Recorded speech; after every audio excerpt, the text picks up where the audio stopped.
Boa noite. Meu nome é Jean Marcel Freitas. Meu nome é Ana Cláudia Vieira. A gente vai apresentar hoje para vocês o nosso plano de aula da disciplina da Psicologia da Educação, do curso de Ciências Biológicas. A gente escolheu como tema da aula as alterações genéticas, as suas causas e os seus efeitos. A gente estipulou que essa aula seria dada para uma turma de 7º ano do ensino fundamental e seriam 4 aulas de 45 minutos cada. Aqui eu vou falar um pouco sobre os objetivos das aulas. Um dos objetivos seria introduzir aos alunos o conceito básico sobre genética, as alterações genéticas e os seus efeitos no corpo humano. A gente escolheu esse tema também pensando numa educação inclusiva para conscientizar os alunos das dificuldades que as pessoas com doenças congênitas enfrentam e lembrar a eles que todos têm direito à educação, independente da forma como vieram ao mundo, e todos merecem ser respeitados. A teoria que a gente escolheu para formular essa aula foi o método de reforço positivo do Skinner e os métodos de Vallon aplicados à aprendizagem. Serão feitas, então, 4 aulas expositivas e dialogadas com os alunos, e no final das aulas a gente vai deixar um espaço para a gente responder os questionamentos que os alunos vierem a ter, no caso. No final das 4 aulas, a gente vai aplicar uma avaliação que vai conter 10 perguntas relacionadas com o tema. Aqui também no nosso plano de aula, a gente colocou todas as referências, os sites que a gente visitou para obter as informações, para ficar registrado.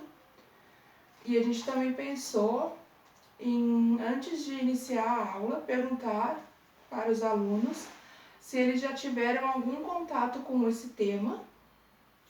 Perguntar, por exemplo, o que eles já sabem sobre genética, sobre genes, sobre alelos dominantes e recessivos. E daí, então, desenvolver a aula a partir das respostas que eles derem a essas perguntas iniciais. E a gente vai tentar também estimular a participação dos alunos. Então, com os conceitos básicos que a gente pretende passar, um deles é o que é genética.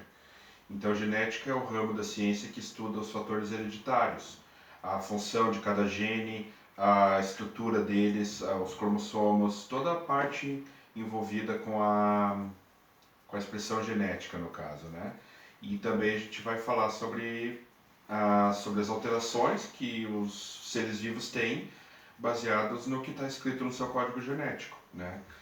Foi feito há alguns anos, foi feito um mapa do genoma humano, justamente com esse objetivo, para rastrear os genes e investigar, identificar quais causam doenças, quais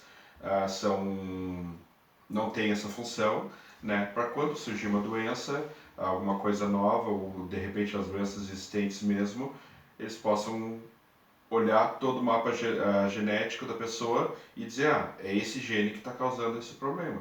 Então, a partir do momento que o mapa do genoma foi concluído, já faz alguns anos isso, essa informação pode ser mais bem utilizada pela ciência, né? Porque agora várias doenças que hoje em dia a gente tem contato, a gente ainda vê, ainda já ouve falar, foram diminuídas porque se investigou e foi descoberto qual gene causava, né? Então foi minimizado seus efeitos e tudo mais. E também no caso da genética vai estudar como esses genes, defeituosos ou não, são passados de geração para geração. Então, características como a cor do cabelo, a cor dos olhos, a cor da pele, entre outras, e também as doenças, são passadas de pai para filho, de mãe para filho, através dos genes. Então, o mapa do genoma humano também permitiu que fosse melhor compreendido como que isso acontece. Daí o que são genes? O gene é um segmento de DNA que é responsável pelas características herdadas geneticamente. Os cromossomos abrigam a maior parte dos genes, e cada gene contém essa sequência de DNA que funciona como um código, né? Por isso que outro nome para isso é o código genético, que é onde está todas as informações que o organismo precisa para se desenvolver da maneira correta, digamos assim, né? Os cromossomos. O cromossomo é o nome que se dá a essa cadeia de DNA, que eu já mencionei antes, e ele fica arranjado em forma de X. Os seres humanos possuem 23 pares de cromossomos, sendo que desses 23 pares, um é par sexual, né, XX para mulheres e XY para homens, e 22 pares normais. Desses 23 pares, no caso 23 unidades vêm da mãe e 23 unidades vêm do pai. Eles se unem durante a fecundação, né, cada um vindo do homem na parte dos espermatozoides, da mulher do óvulo. Quando é feita a fecundação, eles se unem e a partir daí o desenvolvimento do embrião começa a ocorrer. Quando a união desses genes é perfeita e eles conseguem, digamos assim, iniciar o processo de formação do embrião, por divisão celular e todos os outros processos.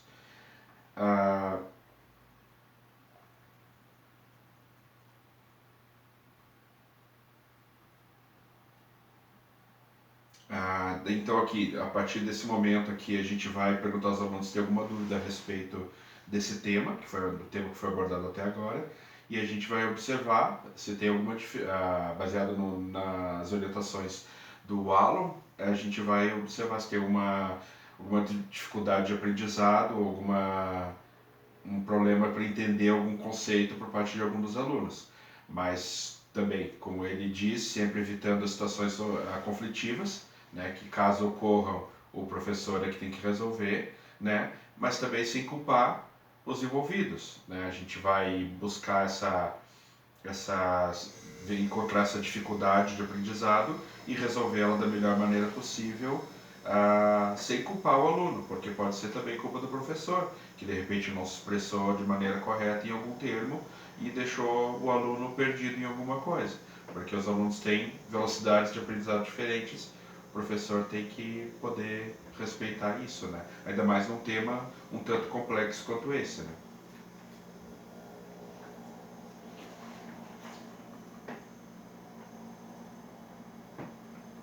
E agora a gente vai falar também sobre as doenças congênitas, que daí no caso as principais, né? Algumas doenças congênitas que a gente usou como exemplo,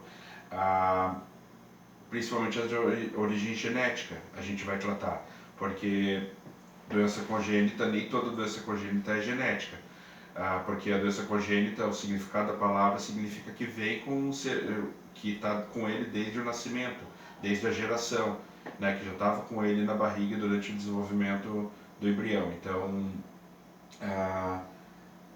a ênfase no caso nossa nesse tema é porque muitas pessoas hoje em dia que sofrem bullying ou algum tipo de preconceito, às vezes tem essa doença por origem genética, ou seja, a pessoa não tem escolha nenhuma, ela nasceu dessa maneira e não escolheu, né, isso. Então, nosso objetivo, no caso, é minimizar a chance de preconceito, porque quanto mais pessoas souberem que isso existe, né, pode ser que exista uma certa ignorância das pessoas em relação a isso, quanto mais pessoas tiverem empatia com a situação dos outros, saber que essas pessoas não escolheram nascer diferentes, menos chance de conflito vai existir, né? A partir do momento que todos tenham conhecimento de que doenças genéticas não são culpa da pessoa, ela não escolheu nascer dessa maneira, né?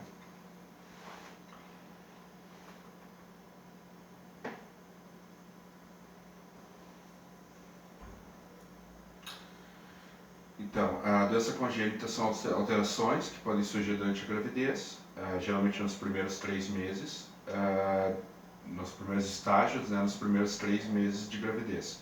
Eles podem afetar qualquer tecido do corpo, né, como os músculos, os ossos ou os órgãos, vitais ou não, e essas alterações podem causar uma formação incompleta do indivíduo. trazendo mudanças morfológicas importantes e também afetar o funcionamento correto dos órgãos.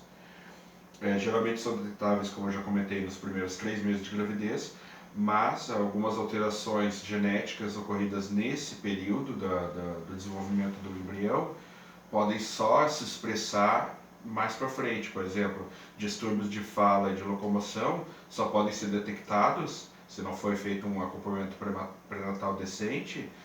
Às vezes só vai ser detectado esse problema quando a criança já deveria ter começado a falar, já deveria estar começando a andar, e daí se descobre, faz um exame ou outro e descobre que tem uma alteração genética aqui e é um problema que já vem da barriga, né? Da barriga da mãe. A herança genética da mãe ou do pai que na hora da formação desse embrião acabou causando uma malformação, um defeito em alguma parte, defeito na formação de alguma parte importante do corpo, como cérebros, músculos, órgãos e tudo mais.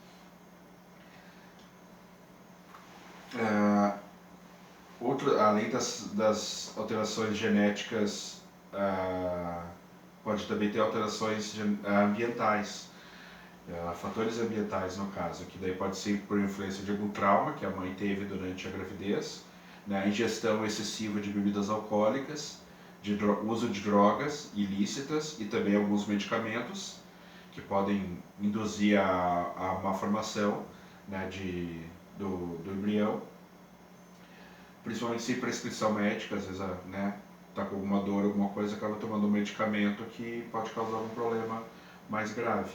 A exposição a algumas bactérias e vírus também pode causar problemas, né? Elas podem até impedir o nascimento do feto, e também a exposição à radiação excessiva ou a metais pesados, como chumbo, mercúrio e cádmio, que também pode causar problemas sérios no embrião. E agora a gente vai dar alguns exemplos de algumas doenças congênitas e as consequências para o desenvolvimento desse indivíduo.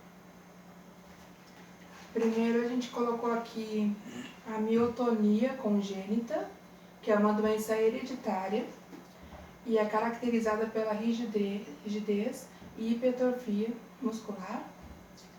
Os músculos eles ficam rígidos após a contração e eles não retornam ao estado de relaxamento. Ela é expressa pelo gene CLCN1 e tem 2 formas distintas, que é a doença de Thomsen e a doença de Becker.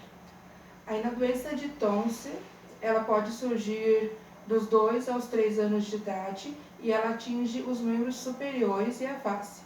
E na doença de Becker, ela atinge principalmente os membros inferiores e surge entre 4 e 12 anos de idade. As duas podem causar dificuldades para realizar movimentos simples durante esse período de rigidez muscular e também podem gerar fraqueza e dor. O tratamento ele inclui fisioterapia e medicamentos para o relaxamento muscular. Agora tem a distrofia de Duchenne. É uma doença genética degenerativa e incapacitante que acomete apenas os meninos. Ela tem como principal característica a degeneração progressiva dos músculos. O gene defeituoso pode ser transmitido pelo pai ou pela mãe, e pela mãe também. Ela é assintomática. Os primeiros sinais ocorrem entre os 2 e 4 anos de idade, com a dificuldade de caminhar e de se manter em pé. Aos 7 anos, aí não possui uma resistência muscular para correr e subir escadas, e por volta de 12 anos deixa de caminhar.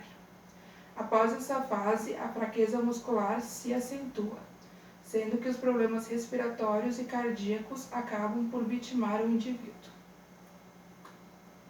Aí aqui a gente colocou também a síndrome de Down, que também é chamada de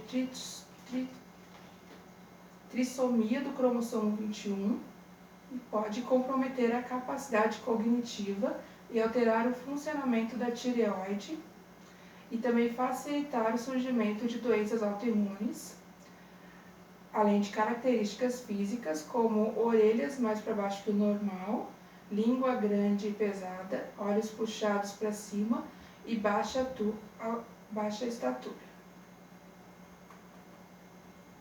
Aí a gente planejou aqui no final desse último ponto perguntar aos alunos novamente sobre as dúvidas surgidas no decorrer da aula. E daí no final da aula pedir para que os alunos elaborem um pequeno resumo de tudo que eles aprenderam. Os resumos bem elaborados e condizentes com a matéria vão receber um ponto extra que será somado ao resultado da prova escrita. Os alunos que não apresentarem um resumo ou que o resumo não seja bom, não obterão esses pontos extras.